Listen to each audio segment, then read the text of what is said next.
रहीम नाज़रीन अस्सलाम वालेकुम। मैं हूँ इमरान वसीम।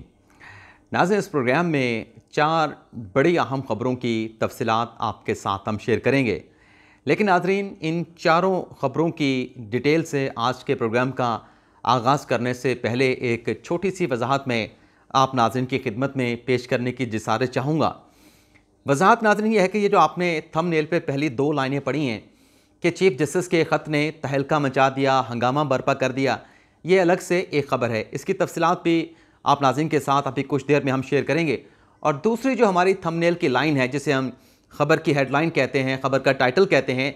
कि सुप्रीम कोर्ट के 15 जजेस में जो लेटर की कापी है वो तकसीम कर दी गई, या सुप्रीम कोर्ट के 15 जजेस को लेटर की कापी रिसीव हो गई। अब ये जो दूसरा ख़त है ये किस मामले के हवाले से है, इसकी तफसीलात भी आपके साथ हम शेयर करेंगे। और ये जो ख़त है जो सुप्रीम कोर्ट के जज साहबान को रिसीव कराया गया है, इसकी कानूनी हैसियत क्या है, इसकी आइनी हैसियत क्या है, इस पर भी हम बात करेंगे। और बाकी की जो 2 ख़बरें लार्जर बेंच की ऑडियो के हवाले से, उस पर भी आप नाज़रीन के साथ तफसीलात शेयर करेंगे। और ये तीनों ख़बरों की तफसीलात शेयर करने के साथ साथ सुप्रीम कोर्ट ऑफ पाकिस्तान से एक और बड़ी अहम ख़बर भी हम आपके साथ शेयर करने जा रहे हैं। यानी आजकल जो सुप्रीम कोर्ट से ख़बरें सामने आ रही हैं, तो कोशिश हमारी होती है कि वो ख़बर जो है वो सबसे पहले अपने यूट्यूब चैनल के ज़रिए आप नाज़रीन के साथ जो है उनकी तफसीलात शेयर की जाएँ। तो पहली खबर से नाज़रीन गुफ्तगू का आगाज़ करते हैं। इस खबर का मुख्तसर सा पस मंज़र आप नाज़रीन की खिदमत में पेश करूँगा। लंबा चौड़ा पस मंज़र बयान नहीं करना, क्योंकि फिर आप नाज़रीन नाराज़ हो जाते हैं। आपके कमेंट्स में पढ़ता रहता हूँ। तो आप नाज़रीन को याद होगा कि 26-27 अप्रैल को जो कौमी असम्बली का इजलास हुआ था, उस इजलास में बड़ी गर्मा गर्म किस्म की तकरीरें की गई थी। बिलावल भुट्टो ज़रदारी ने खिताब किया था, बर्जीस ताहिर साहब ने खिताब किया था और मोहसिन दावड़ साहब ने खिताब किया था, जिसमें सुप्रीम कोर्ट के 3 जजेस को इस्तेहकाक कमेटी में बुलाने के हवाले से बात की गई थी। और फिर एक प्रपोजल भी सामने आया था कि ये जो सुप्रीम कोर्ट का फैसला है, जिसमें बार बार डायरेक्शन इस ऐवान को, कौमी असम्बली को जारी की जा रही है कि 21 अरब के फ़ंड जारी किए जाएँ, इस मामले पर कहा गया था स्पीकर साहब को कि आप सुप्रीम कोर्ट के चीफ जस्टिस और सुप्रीम कोर्ट के जज साहबान को ख़त लिख के ऐवान की कार्रवाई के हवाले से आगाह करें। तो स्पीकर साहब ने, राजा परवेज़ अशरफ साहब ने, ये ख़त जो है वो चीफ जस्टिस को लिख दिया था, सुप्रीम कोर्ट के जजेस को भी लिख दिया गया था। इस ख़त के हवाले से नाज़रीन जो फर्दर कार्रवाई हुई, जो पिछले वीलॉग में आपके साथ हमने शेयर की, कि ये जो ख़त जैसे ही सुप्रीम कोर्ट के रजिस्ट्रार को रिसीव हुआ, इस ख़त की जो कॉपियाँ हैं, चलें आपको दूसरी खबर भी आपके साथ शेयर कर लें कि वो जो स्पीकर साहब ने ख़त लिखा था, ये ख़त जो है इस नाज़रीन जुडिशल साइड के ऊपर जो है वो भिजवा दिया गया। यानी जुडिशल साइड के ऊपर इस ख़त का ना सिर्फ जायज़ा लिया जा रहा है, बल्कि इस ख़त की जो कॉपियाँ हैं वो चीफ जस्टिस को भी भेजी गई, और जो बाकी के 14 जज साहबान हैं सुप्रीम कोर्ट ऑफ पाकिस्तान के, उन्हें भी स्पीकर के इस ख़त की जो है वो नकल जो है, कापियाँ जो भिजवाई गई हैं। लेकिन फर्दर जो डेवलपमेंट हुई, जो पिछले वीलॉग में आपके साथ हमने बड़ी खबर शेयर की, कि इस ख़त की बुनियाद के ऊपर जुडिशल साइड के ऊपर जो रजिस्ट्रार सुप्रीम कोर्ट हैं, उन्होंने स्पीकर ऑफिस को, कौमी असम्बली के जो स्पीकर हैं उनके ऑफिस को ख़त लिखा है कि इस लेटर में आपने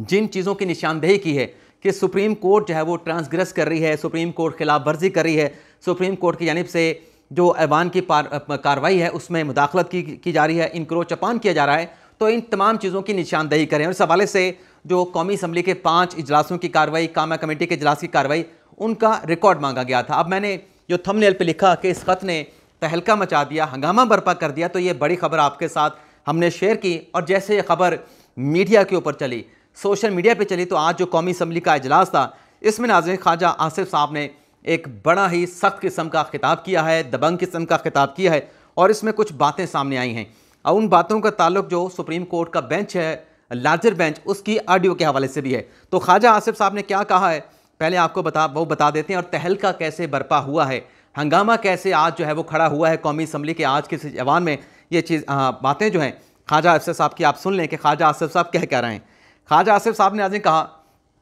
कि हमारे सामने जो इदारा है उसने हमसे कार्रवाई का रिकॉर्ड मांगा है। वही खबर जो आपके साथ हमने शेयर की कि रजिस्ट्रार ऑफिस ने, सुप्रीम कोर्ट ने पार्लिमान की कार्रवाई का, 6 अप्रैल की कार्रवाई का, 10 अप्रैल की कार्रवाई का, 17 अप्रैल की कार्रवाई का, 26 और 27 अप्रैल की कार्रवाई का रिकॉर्ड मांग लिया है। ख्वाजा आसिफ साहब ये कहते हैं कि हमारी कोई कार्रवाई पोशीदा नहीं, उसमें कोई ऐसी राज वाली बात नहीं, एक नहीं, इनको जितने दिन की कार्रवाई चाहिए उसका रिकॉर्ड फराहम कर दें। वैसे आप नाज़रीन को बता दें कि ये खबर भी नाज़रीन चली है, अब ये हमारी खबर ब्रेक होने के बाद, कि ऐसा कोई ख़त जो है सुप्रीम कोर्ट ने कौमी असम्बली के स्पीकर ऑफिस को लिखा है। ये 4 दिन से, पिछले 4 दिन से मैं इस खबर के ऊपर काम कर रहा था। आज मुझे ये खबर कन्फर्म हुई तो मैंने ये खबर जो है वो शेयर की अपने चैनल के साथ, फिर तमाम टीवी चैनल जो है मेरी खबर के पीछे आया, उन्होंने इस खबर को फॉलो किया। तो ये फिर देखें कि खबर हमने दी, तो उसके बाद फिर पार्लियामान से रिपोर्टर भी मुतहरिक हुए और वो ये खबर दे रहे थे कि जो अपना सुप्रीम कोर्ट के सार का लेटर है वो स्पीकर ऑफिस को रिसीव होगा। हालांकि वो लेटर जो है वो 4 दिन पहले 5 दिन पहले स्पीकर ऑफिस को रिसीव हो चुका है, लेकिन जैसे हमारी खबर चली तो फिर इस खबर से कनेक्टेड डेवलपमेंट्स भी सामने आना शुरू हो गई। तो ख्वाजा आसिफ साहब ने कहा कि स्पीकर साहब, उसी सुप्रीम कोर्ट ने 2 जजेस में, यानी नोट करें जो बात आपके साथ शेयर करने जा रहा हूँ, ख्वाजा आसिफ ने कहा कि सुप्रीम कोर्ट का हमें एहतराम है, 1 दिन के नहीं जितने दिन की कार्रवाई मांगते हैं इनको दे दें। और फिर आगे चल के जो अहम बात की जिसका ताल्लुक जो है वो लार्जर बैंड की आरडीओ के साथ है, वो बात ख्वाजा आसिफ साहब कर रहे हैं। ख्वाजा आसिफ साहब ने नाज़रीन कहा कि स्पीकर साहब, इसी सुप्रीम कोर्ट ने के 2 जजेस के बारे में कहा गया कि उन्होंने खुद को बेंच से अलहदा कर लिया है, बाद में उन्हीं 2 जजेस को बेंच में शामिल कर लिया गया। अब ये क्या मामला है, इस मामले की तफसीलात भी आपके साथ शेयर करते हैं, लेकिन पहले 2 बातें और भी ख्वाजा साहब की सुन लें। स्पीकर साहब, आप भी सुप्रीम कोर्ट से कार्रवाई का रिकॉर्ड मांगे, बहुत हो गया, अब वज़ीर आज़म की गर्दनें लेने का रिवाज ख़त्म होना चाहिए। वज़ीर आज़म किसी भी पार्टी का हो, उसका तहफ़्फ़ुज़ होना चाहिए। हमें अब यह जंग लड़ना होगी, कोई इस जंग का बंदूकों वाली जंग ना समझ ले, हम सियासी जंग की बात कर रहे हैं। जनरल परवेज़ मुशर्रफ को आईनी तरमीम करने तक का इसी अदालत ने अख्तियार दिया। और पीछे एक और 2 बातें भी उन्होंने की हैं, वो भी आपके साथ शेयर कर लूँ। बड़ी सख्त तकरीर की है ख्वाजा आसिफ साहब ने आज कौमी असम्बली के ऐवान से। उन्होंने कहा जी हमारी तनख्वाह जो है वो 1,66,000 है। ये जो साथ बैठे हैं, कोई उनसे उनकी तनख्वाह भी पूछे, उनकी मराद के बारे में ये पूछा जाए। उन्होंने कहा कि 72 साल से मेरा ख़ानदान सियासत में है, 1 प्लॉट नहीं लिया। ख्वाजा साहब कहते हैं कि 72 साल से हम सियासत कर रहे हैं, हमने 1 प्लॉट नहीं लिया। तो ये इशारा क्या कर रहे थे कि सुप्रीम कोर्ट के जजेस का भी पता चलाया जाए कि उन्होंने कितने प्लॉट एक जज ने हासिल किए हैं। अब इसमें जो ऑडियो का जिक्र किया गया कि सुप्रीम कोर्ट के 2 जजेस के बारे में कहा गया कि वो बेंच से अलग हो गए हैं, बाद में उन्हें बेंच में शामिल कर लिया गया। तो ये जो सुप्रीम कोर्ट में अदालती कार्रवाई होती है नाज़रीन, जो रोज़ाना आपके साथ हम शेयर करते हैं, इसकी रोज़ाना की बेसिस के ऊपर हर बड़े केस की, हर छोटे केस की बाकायदा तौर पे ऑडियो रिकॉर्डिंग की जाती है। और ये जो मामला था 2 जजेस के अलहदा होने का, जिसमें जस्टिस इजाजुल हसन साहब हैं, जस्टिस मज़ारी नकवी साहब हैं, हमने ये रिपोर्ट किया था कि जब इन जजेस के ऊपर एतराज़ आया था, बाहर से भी लिटिगेंट की तरफ से भी आया था, दरख्वास्त गुजारों की तरफ से भी आया था, और बेंच के अंदर से भी जज साहबान ने एतराज़ उठाया था कि मज़ारी नकवी के ख़िलाफ़ जो है वो एक ऑडियो आ चुकी है। उस ऑडियो की बुनियाद के ऊपर कोई मौक़िफ़ नहीं आया सुप्रीम कोर्ट का, सुप्रीम जुडिशल काउंसिल का, तो उन्हें बेंच में शामिल नहीं होना चाहिए, उन्हें रिक्यूज़ कर देना चाहिए। और जो बल्कि ये भी एतराज़ उठा था कि दोनों जज साहबान जो हैं, मज़ारी नकवी साहब हैं, इजाजुल हसन साहब हैं, वो तो अपना फैसला पंजाब और KPK के इलेक्शन के हवाले से जो उन्होंने नोट चीफ जस्टिस को भेजा था उसमें वो फैसला दे चुके हैं, उन्हें बेंच में शामिल ना करें। तो जो 9 रुकनी बेंच था वो आपको पता है कि वो घटते घटते 5 रुकनी बेंच पे आ गया था। और जब 5 रुकनी बेंच बना था, चीफ जस्टिस आके कोर्ट में बैठे थे, तो चीफ साहब ने कमरा अदालत में ये कहा था कि हमारे जो 2 जज साहबान हैं, इजाजुल हसन साहब और जस्टिस मज़ारी नकवी साहब, उन्होंने इस केस से खुद को डिसएसोसिएट कर लिया है, यानी अलग कर लिया है। और बाकी के 2 जजेस जो हैं वो अपना फैसला दे चुके हैं इब्तदाई स्टेज के ऊपर, तो लिहाजा उन्हें भी बेंच में शामिल नहीं किया गया। तो ख्वाजा आसिफ साहब उस रोज़ की इसी ऑडियो का जो मैंने जुमले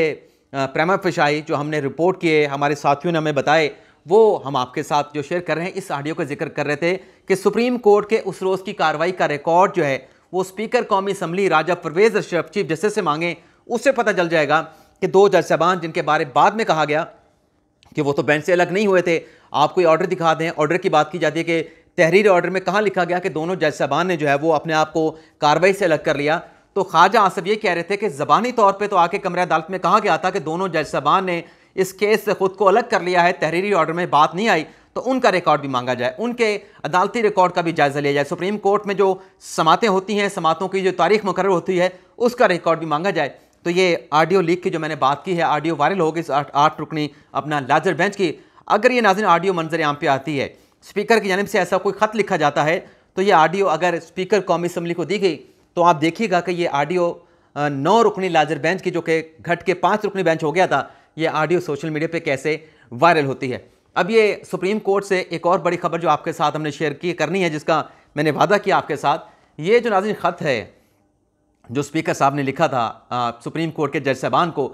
ये ख़त नाज़रीन सुप्रीम कोर्ट के, जैसा कि मैंने कहा कि जुडिशल रिकॉर्ड का हिस्सा बना दिया गया है। और इस ख़त की जो कापियाँ हैं सुप्रीम कोर्ट के तमाम जज साहबान में तकसीम कर दी गई हैं। और जैसे ये रिकॉर्ड मांगा गया है इस ऐवान की कार्रवाई के हवाले से, जिसमें कहा गया कि सुप्रीम कोर्ट वायलेशन कर रही है, इंक्रोच अपान कर रही है, अपने अख्तियार से तजावुज़ कर रही है, तो बज़ाहिर ऐसा लग रहा है कि इस ख़त की लैंग्वेज को लेके इस ख़त के मामले को लेके हो सकता है कि सुप्रीम कोर्ट ऑफ पाकिस्तान जो है वो स्पीकर के ख़िलाफ़ या किसी और ज़िम्मेदार के ख़िलाफ़ जो है वो तौहीन अदालत की कार्रवाई भी इनिशिएट कर सकती है। और माजी में आप नाज़रीन को याद हो या ना हो, जब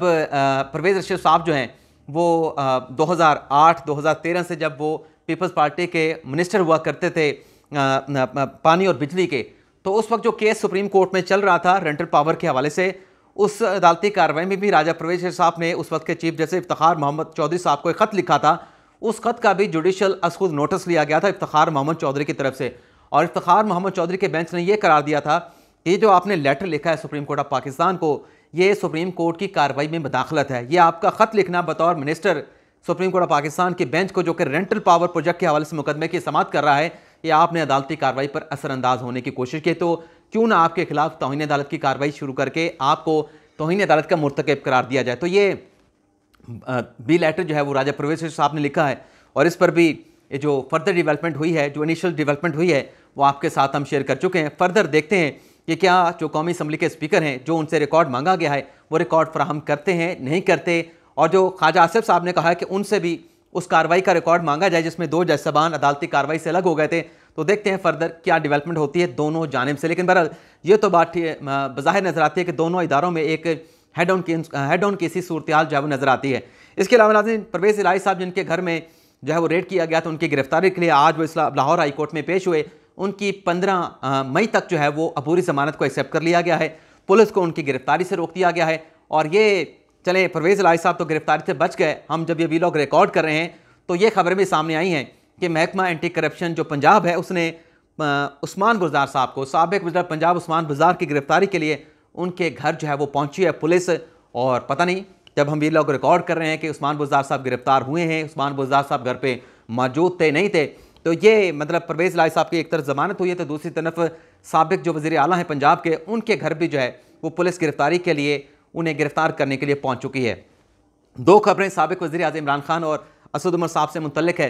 असद उमर और साबिक वज़ीर आज़म इमरान खान साहब ने इस्लामाबाद हाई कोर्ट में एक आइनी पटिशन दायर की है कि उनके खिलाफ जो केसेस हैं इस्लामाबाद की हदूद में, उन तमाम केसेस को ख़त्म किया जाए। और ये दरख्वास्त जो है वो दायर हुई, और कल इमरान खान साहब जो हैं, जो उन्हें 3 मई तक अबूरी ज़मानत जो है दी थी इस्लामाबाद हाई कोर्ट के चीफ जस्टिस आमिर फारूक साहब ने, जिसमें नुक्ता फिर अदालत ने यह उठाया था कि इमरान खान साहब को तो मुतलका फोरम पे चाहिए था, मुतलका अदालत पे जाना चाहिए था। ये जो बराह रास्त दरख्वास्तें इस्लामाबाद हाई कोर्ट में आ जाती हैं,